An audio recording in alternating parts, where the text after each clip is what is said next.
Bulletproof Radio, a state of high performance. You're listening to Bulletproof Radio with Dave Asprey.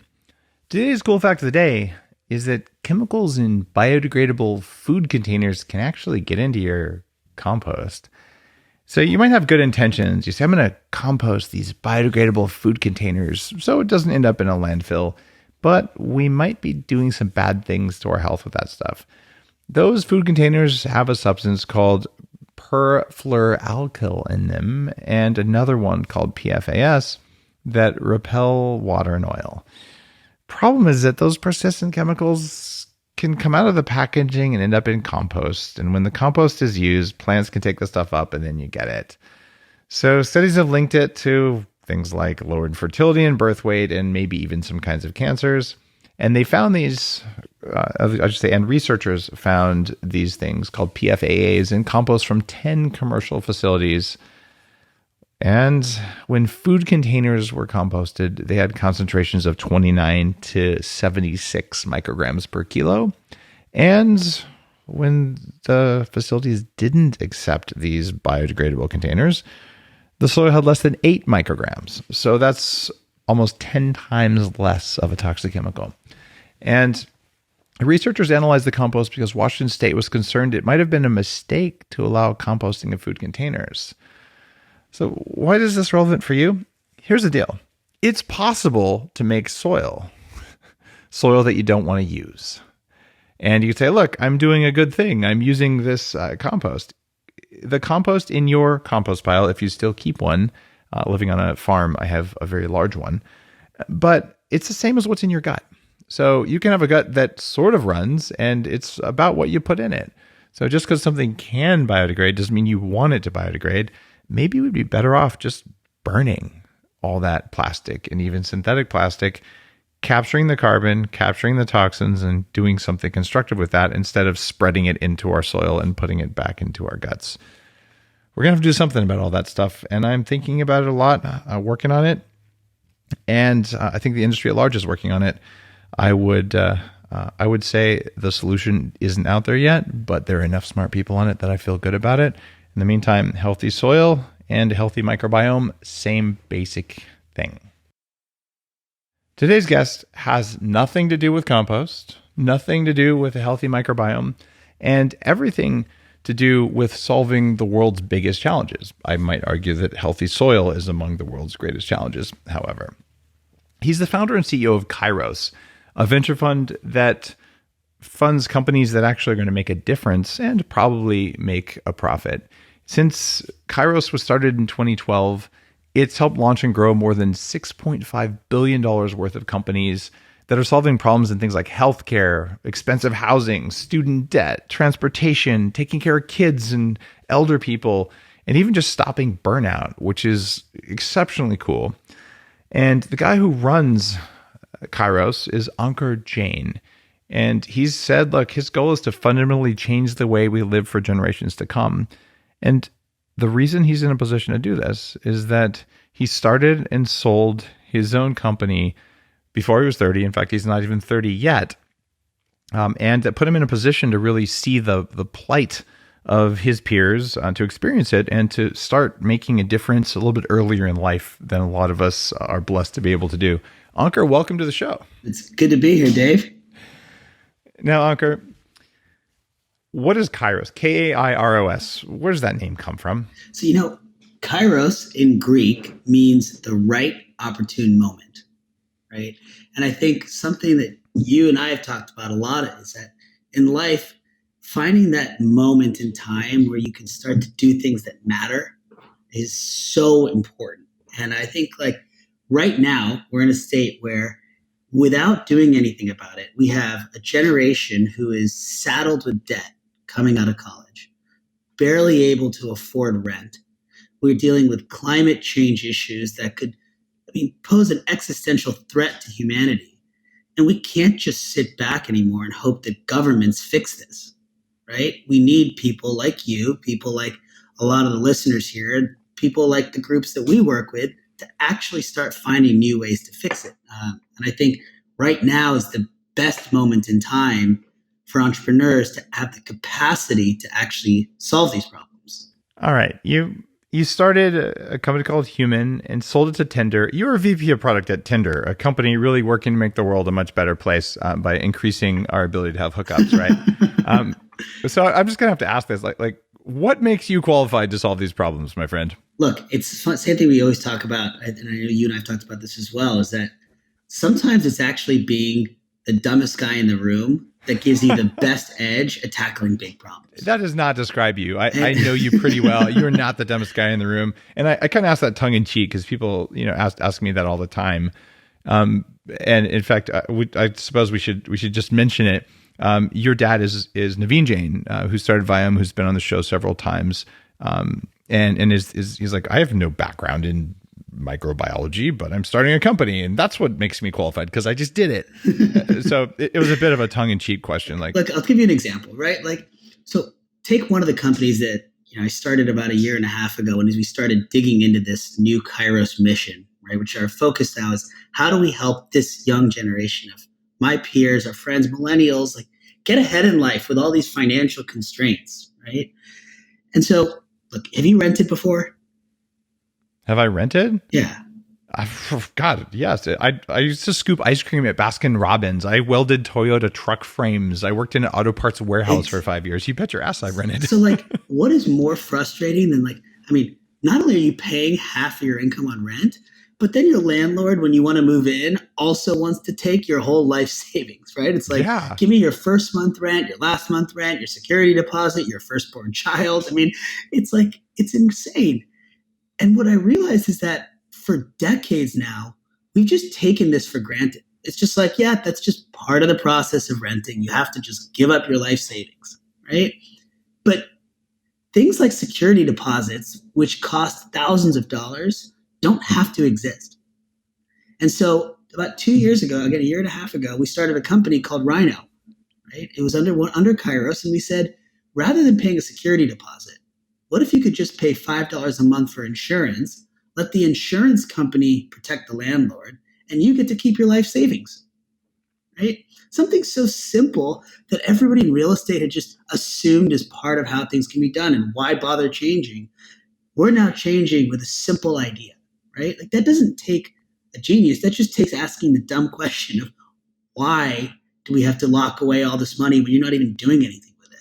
It always pissed me off because you don't get interest on that money. It doesn't do anything for you. Your landlord's taking the interest on it. So you said, all right, this one annoying thing, how do we solve that problem?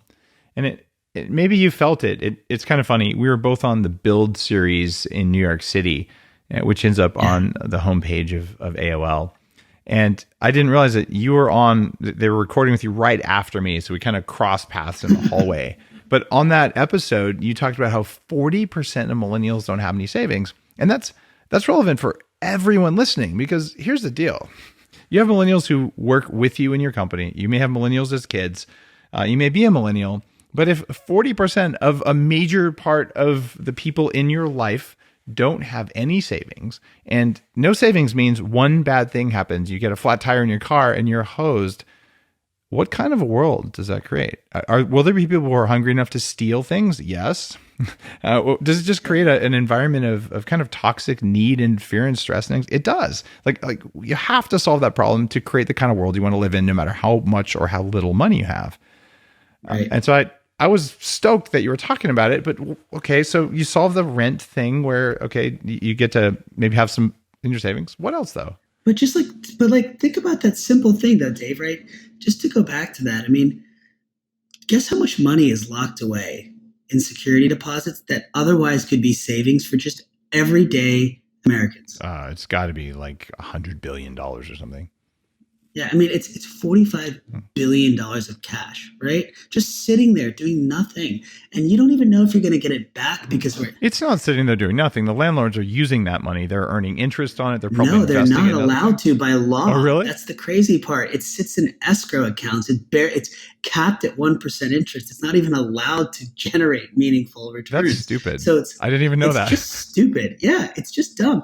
But think of the impact. If 40% of millennials have zero savings, and the average security deposit is $1,500, right? We can give back. So now suddenly you have that cushion, right? I mean, by the way, it's not just millennials that are dealing with this. I mean, I'm sure you've seen the stats, like 60% of Americans can't afford $1,000 emergency expense. Like, I mean, we talk about GDP growth and the stock market going up, but if that's not being shared by everybody, to your point, what kind of society are we living in? It's a society where it's going to be really tough to thrive, because even if you're saying, all right, I got a job, I did really well. It's not okay if you're the only one, or it's you and a few percentage of people. So, spreading health, spreading wealth, it's really important. But okay, we solve that one little problem, but that's not going to move the needle. What are you going to do entrepreneurially? What are what are millennials going to do? And people like me who are working to solve problems as well. But like, what's out there to really meaningfully change this problem? So let's take a step back and look at where people's money is going today, right? It might be shocking to realize that over 80% of all income for millennials now is just consumed by housing, food, transportation, healthcare, and childcare, okay?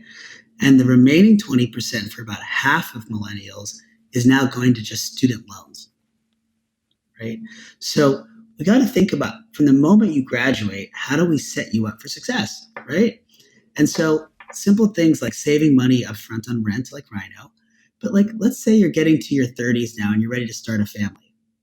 How do we make it so that you can actually afford to go back to work, but still afford childcare when the cost of childcare today can take up your entire income post-tax? Oh, you actually can't. And I say this with two kids. My wife, who's a medical doctor, she took off work because even with a reasonable salary, if you're living in any of the high cost urban areas, it doesn't matter, LA, New York, Seattle, San Francisco, and any of that stuff.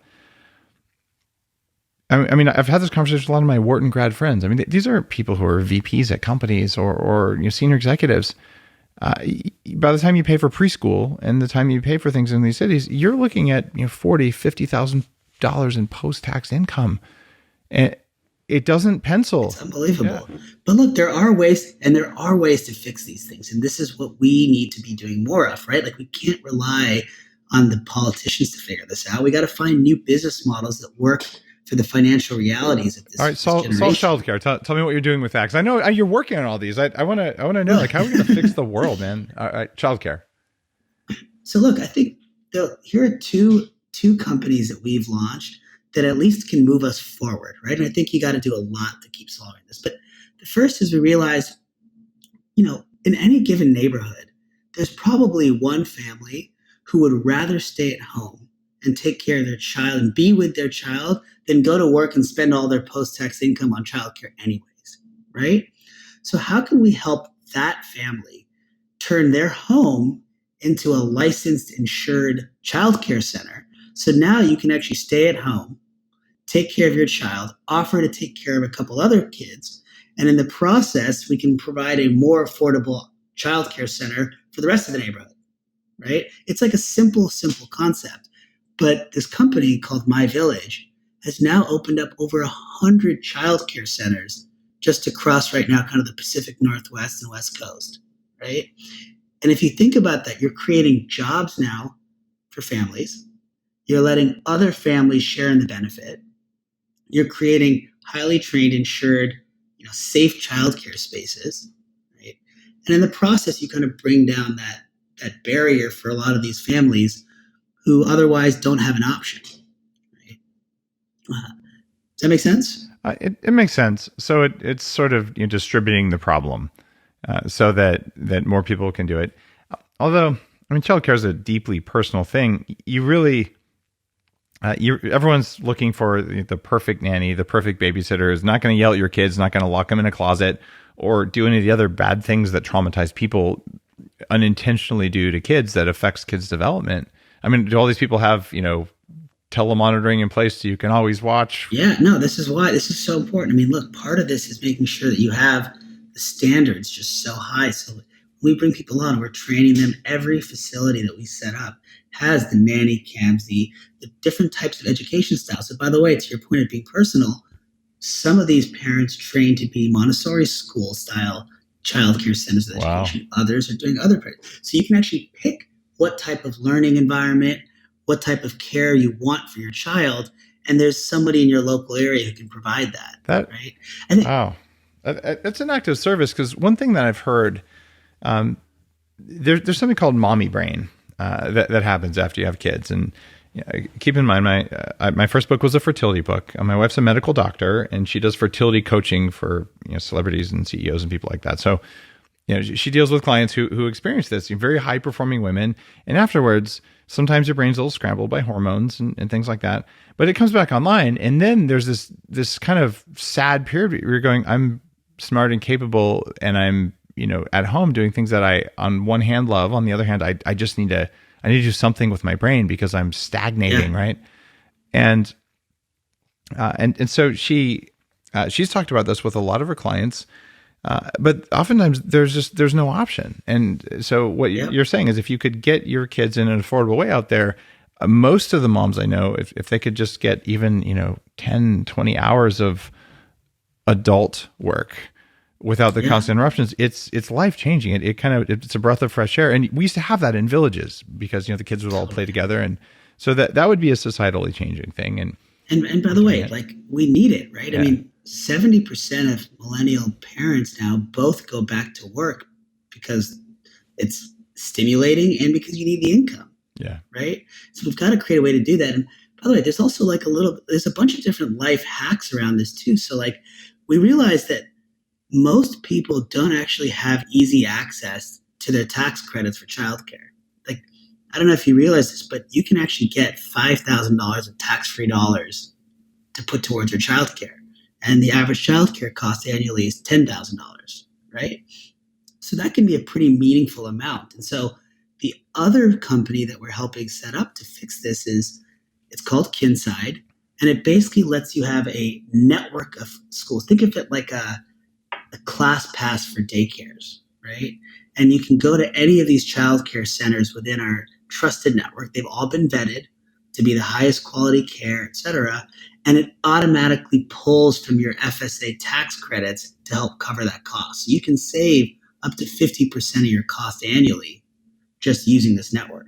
Okay, that's a huge burden removed if you can get even a little bit more childcare. So all right, so that's pretty important. So now you freed up a little bit of the deposit money. You've made childcare more accessible, and these aren't rolled out nationally, but these are entrepreneurial ventures that are looking to solve problems. Are these profitable companies? Hugely.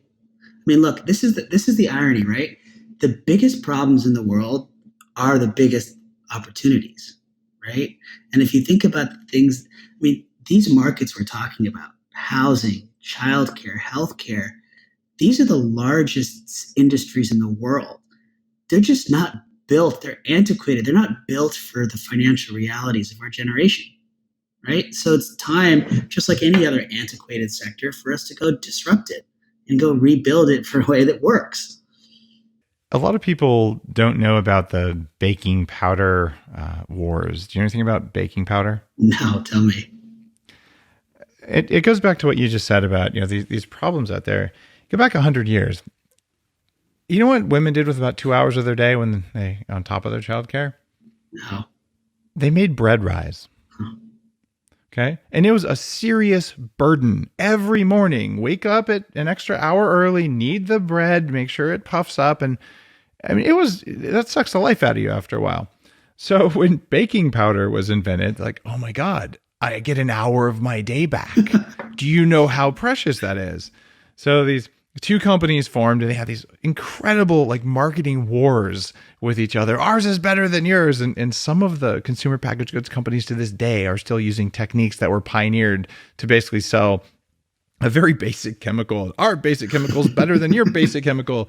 And you read the histories of marketing and consumer packaged goods, but billions of dollars were made by solving the simple problem of don't make women wait for bread to rise. Truly. And so to your point, yeah, okay, so these are profitable because you found a problem that's a major pain point, and people will be willing to share some of what they're already wasting with you if you do it. But I got to ask you this. Yeah. I mean, clearly you've already sold your company to Tender, so you're doing all right. I mean, do you consider it ethical to have these companies run at a profit? I mean, shouldn't they be running at break even and using the rest of their money to, pay people's rents or something? No, what we need to do is find a way to solve these problems scalably. Right. Yeah. And it's just like if you want to sit here and impact, I think my dad and you have always talked about this a lot as well. It's like, if you want to reach 500 people, sometimes a nonprofit's a great way to do that. But if you want to reach 1 billion people and really choose, you have to build an engine that can provide that service. The key, though, is to bake the problem you're solving into the core of the DNA of the business, right? So if you take Rhino, this company that gets rid of security deposits, it only makes money if it's saving people money. Period. That's it. And so you align the interest. It's a win-win. And I think that's okay. When you think about the work that you're doing at Bulletproof, think about the impact this has on people's health, right? Oh, yeah. And you couldn't reach so many people and get partners like Walmart to get everybody access to these products if this was not built as a scalable business, right? You know what's funny?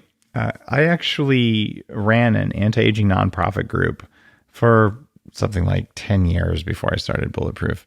And I wanted to start the Bulletproof blog under the nonprofit. And I've been telling my board of directors, and I'm chairman of this nonprofit, like, hey guys, our membership is a few hundred people. And it's been that way for a long time. And we've got our videos up online. We're doing all this stuff, but it's not working. So we should do this thing called a blog and all this. And they entered this spiral of board mania where they argued for months over what the URL should be. I'm like, guys, number one, none of you is an expert in internet marketing. And I'm not an expert, but I've been doing this in my day job in computer security. I know a few things. So just say, yes, Dave, go do it, and I'll do it. And after 3 months, I was like, I'm just doing this as Bulletproof. I'm just going to start my own blog, not as even as a company. I just wanted to be able to more flexibly scale and just scale the knowledge. And eventually it's like, I should make some coffee and collagen and, the MCT oil, the brain octane and all that stuff. They ended up becoming major industry categories, but the market size of them was very small or didn't exist.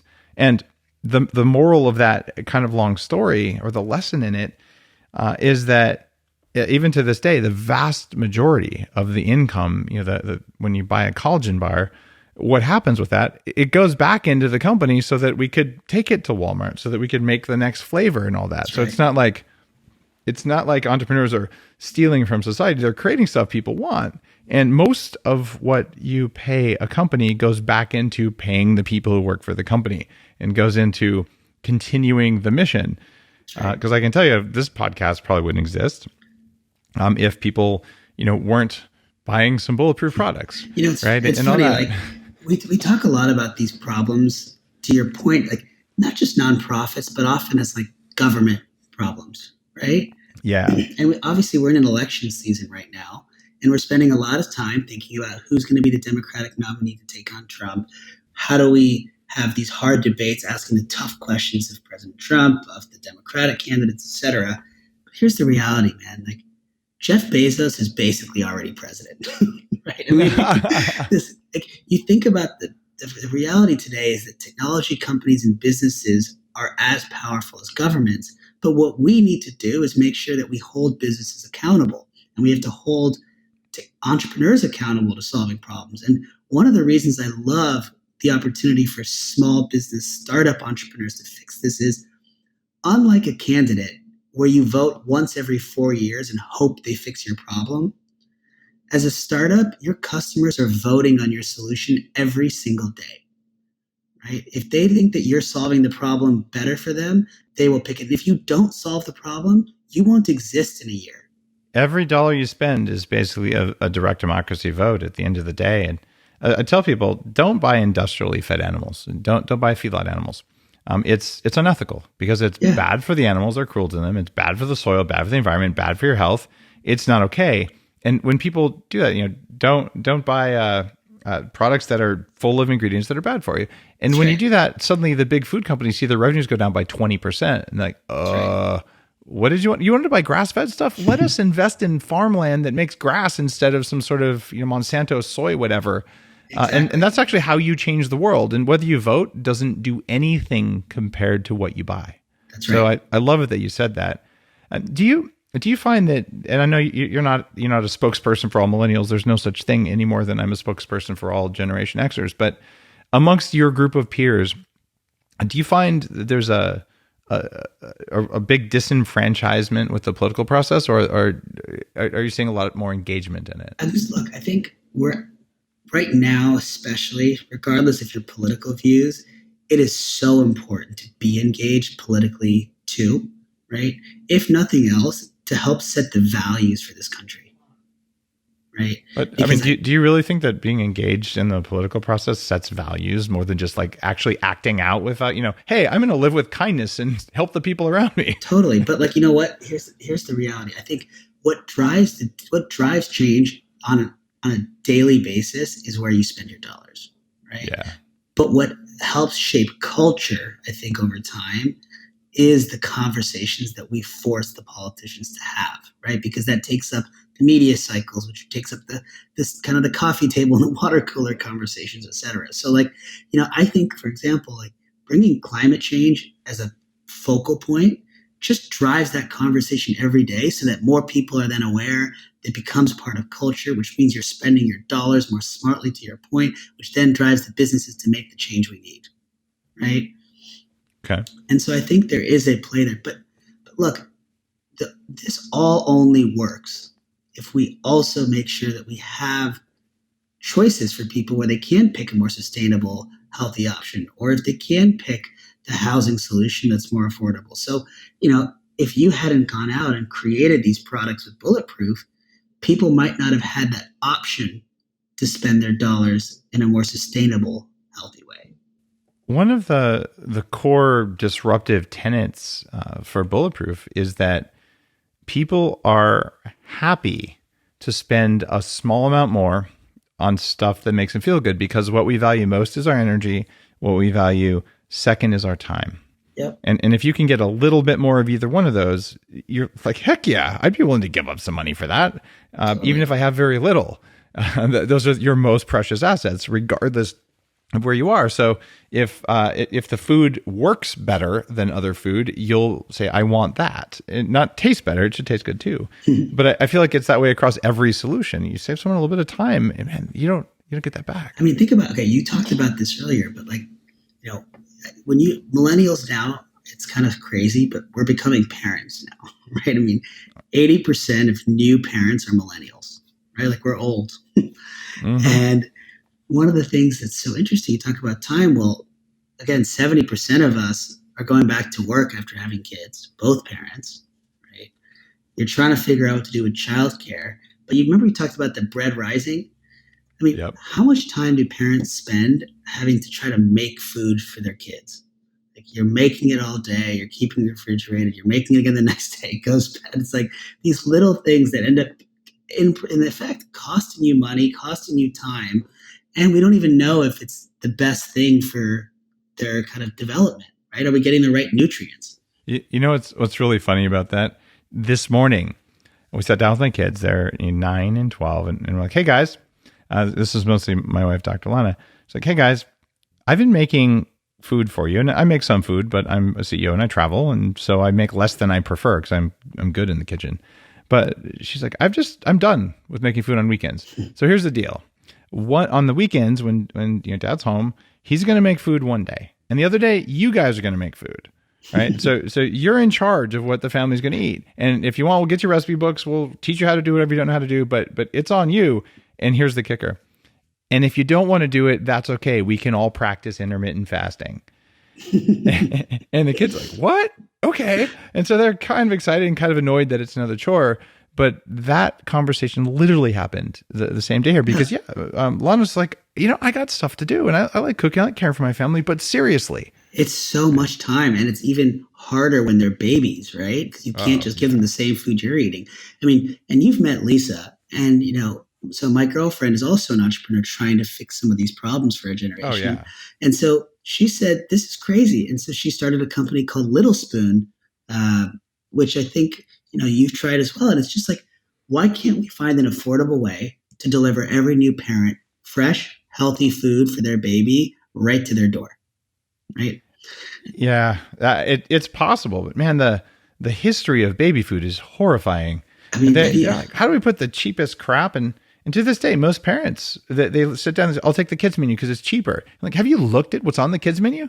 I wouldn't feed it to my dog. Oh, gosh. Have you, by the way, baby food hasn't changed in over 100 years. I mean, could you imagine this Gerber food that's just sitting in this jar? I mean, everything we know about health and nutrition to this point, and we're feeding our kids at the most precious time, this processed, like highly additive type crap. I mean, it's crazy to think, but it's just like another example where these just old industries haven't adapted for the realities of this younger generation. Right. The good news is I've had a chance to meet the CEOs of a lot of these companies. I haven't met the head of Gerber, but a lot of big CPG companies, and all of them are scratching their heads going, we didn't know. Like they truly didn't understand that their deals. Our mission is to feed the world for as cheap as possible. And we're going to sell them whatever they buy because that's what they want. They're telling us what they want. We're responding to a market need, and they all have kids and they all want to be healthy and they all have their health issues. And they're super motivated to do the right thing, and they feel a moral obligation to do the right thing with their companies. They just had the worst possible information and the worst possible algorithm, and that's why they're getting disrupted all over the place. But they're not bad people. They're just running companies based on assumptions that are wrong. And you're coming along, and that's the opportunity for the entrepreneurs. And I think you're coming along in all the industries you just talked about. The existing structures in place are not there to be evil. I fundamentally don't think there are that many evil people out there. There are a few. But that's not what we need to worry about. It's well-intentioned people with bad assumptions or bad operating systems. And that's where entrepreneurs just completely, you show them that it doesn't work.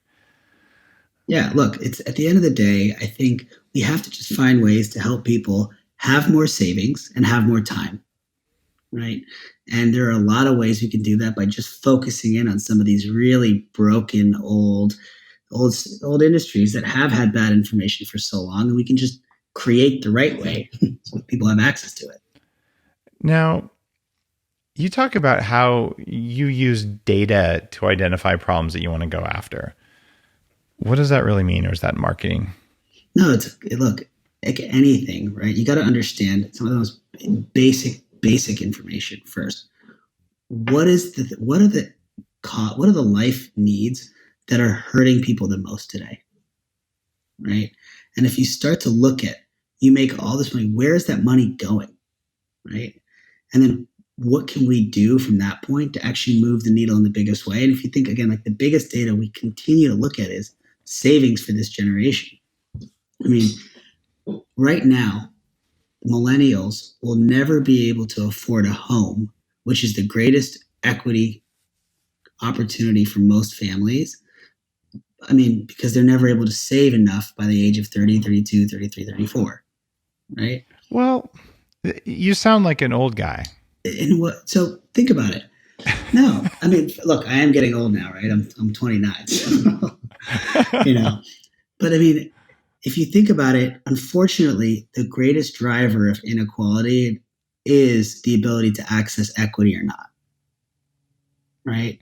That's true. And if you have equity, you can use as a buffer. That's good. And I think, look, like as much as we value flexibility, and that's why I think we're renting longer. At some point, when you're ready to start a family, it's a compelling proposition to be able to access this opportunity for home ownership.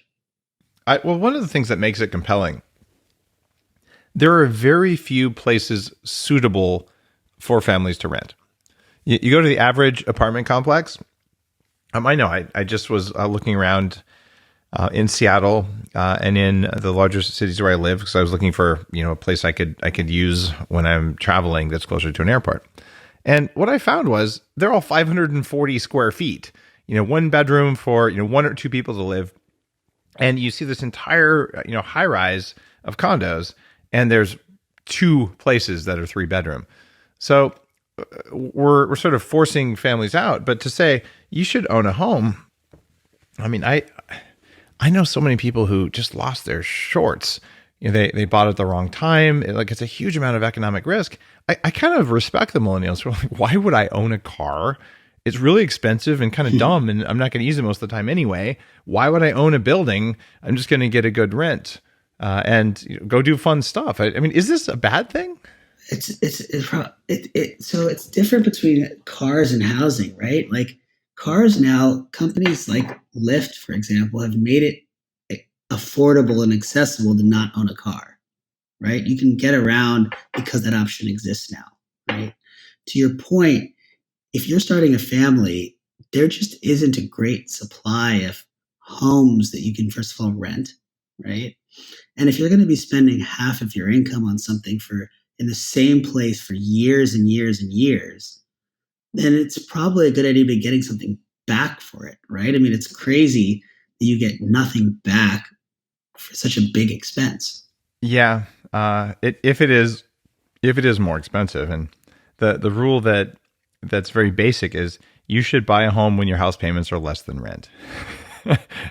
And the problem is that even if you go to a really expensive market like the Bay Area, I bought my home there,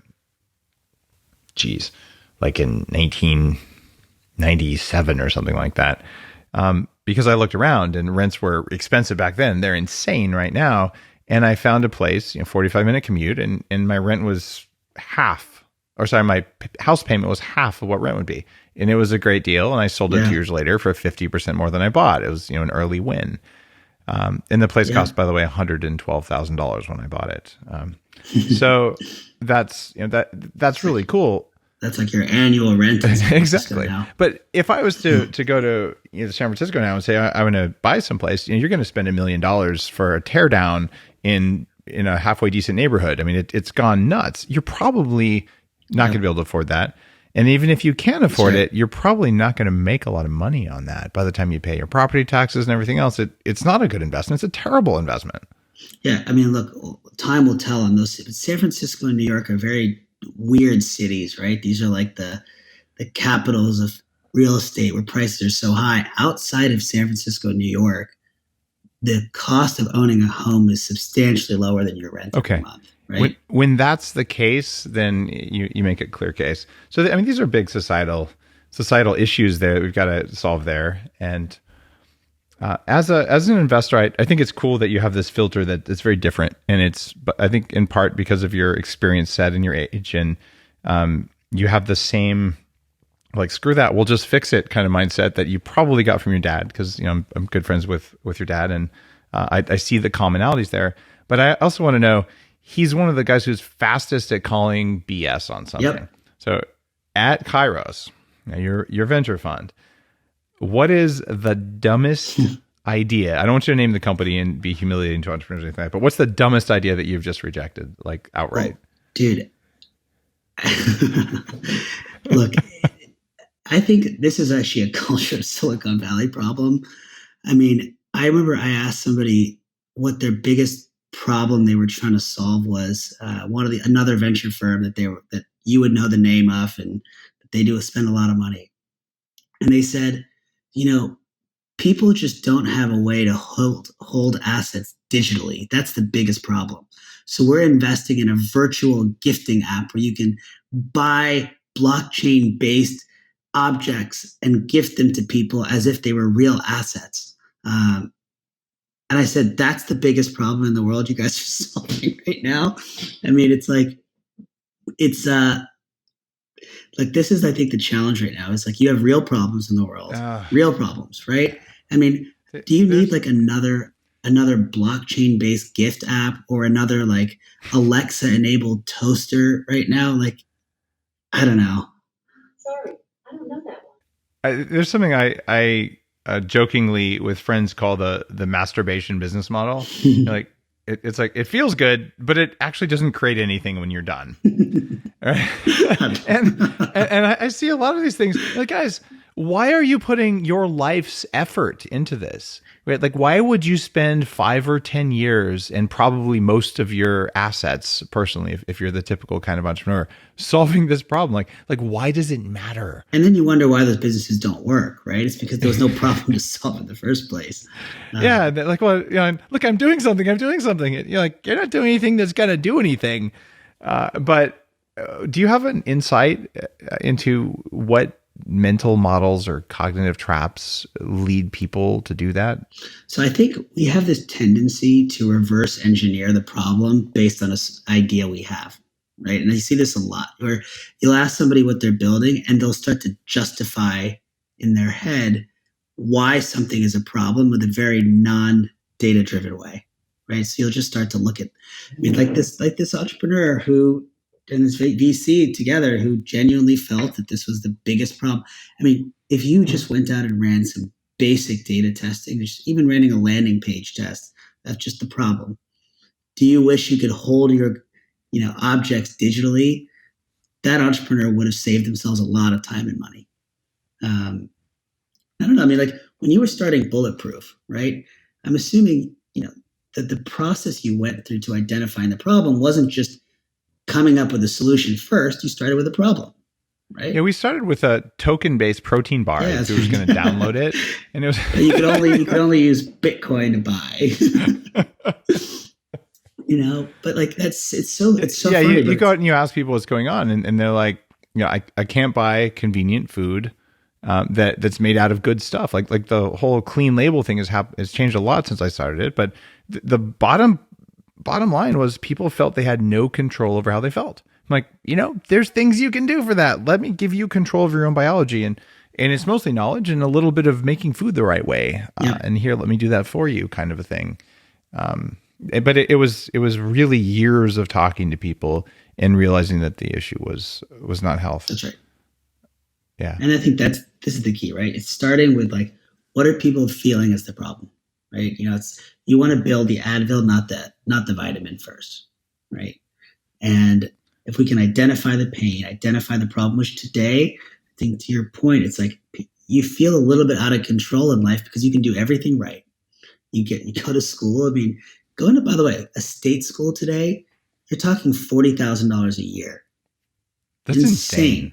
And so you graduate. I would not go to school at those prices. I just and wouldn't. that's the whole problem is people just kind of assume you don't have a choice, right? It feels like with all the societal pressure, people just feel like they have to do it.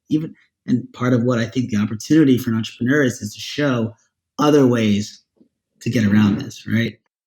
And here's the deal. If you have $40,000, you can start a company with $40,000 that will pay you more than that. You might lose it. And if you don't listen to mentors and you don't study, you don't put in the hours, you're likely to lose it. But I'll tell you, that's actually the almost exact amount that started Bulletproof. Yeah. Right? Only that much. Right. But like here you're getting this debt that just everyone's trying to throw at you and you're taking out, $160,000 of debt by the time you graduate.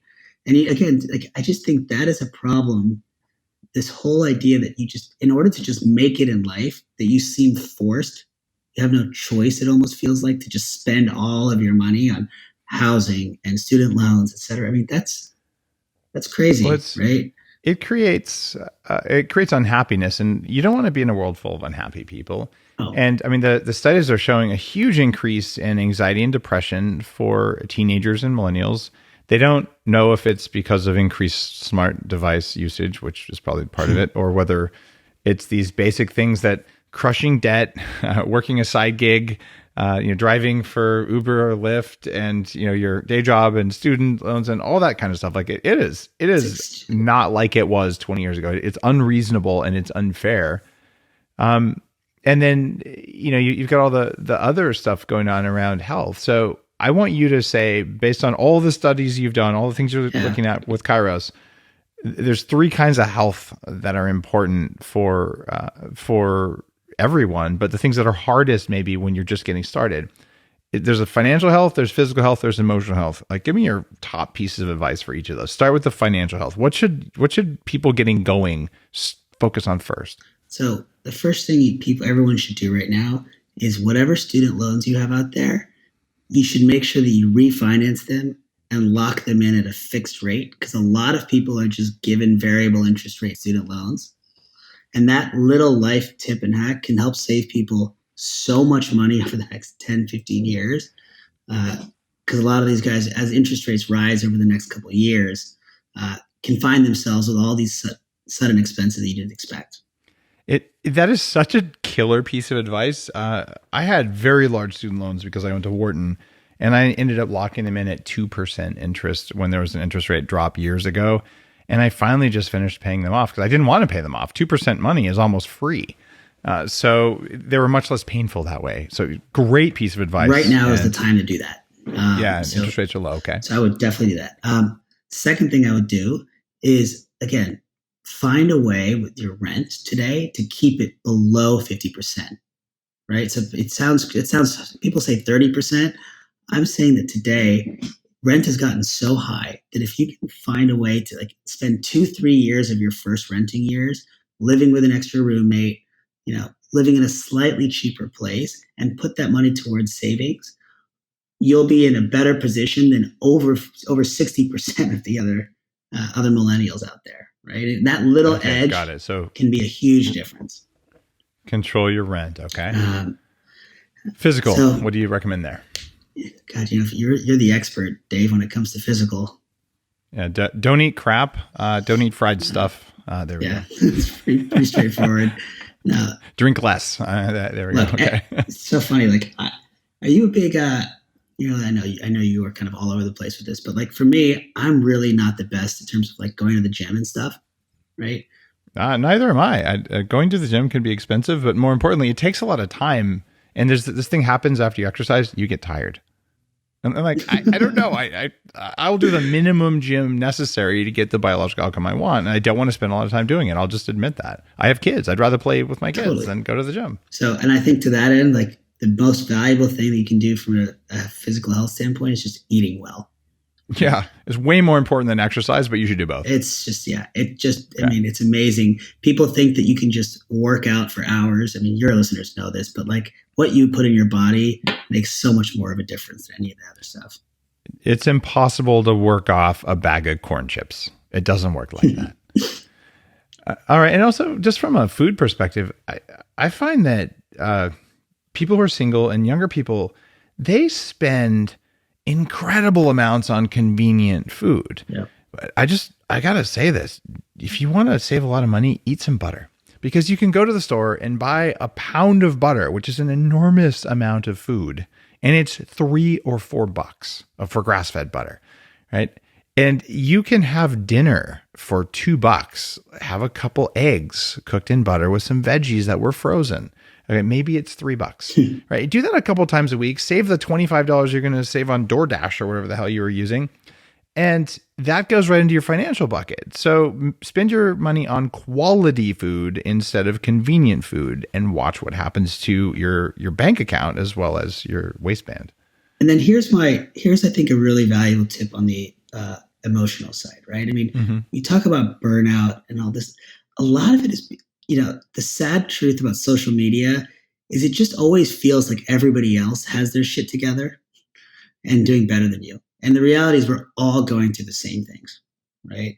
And I think what was so powerful, even about your early blogs, was just when you actually open up even a little bit to your friends and friends and family and others about what you're dealing with, all of a sudden it floods back with reciprocity, and it helps so much to realize you're not alone, right?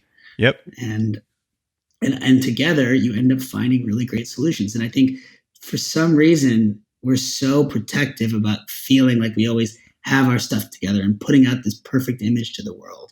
And it's okay. It's hard. I mean, it's not your fault, right? There's a lot of quiet desperation out there, and just a core fear of being vulnerable that I'm seeing. And it kind of makes me sad, but I don't know that I know the answer to it other than do the work. And the personal development work is tough. Totally. But God knows I had all that and probably more.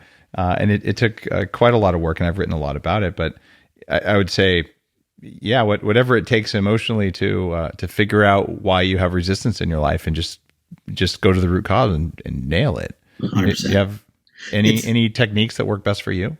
Well, it's so funny. I feel like this is such a millennial thing. This is not the right answer, but it's like millennials tend to, I think, use humor as a way to address this stuff, right? And I think there is something about that, which is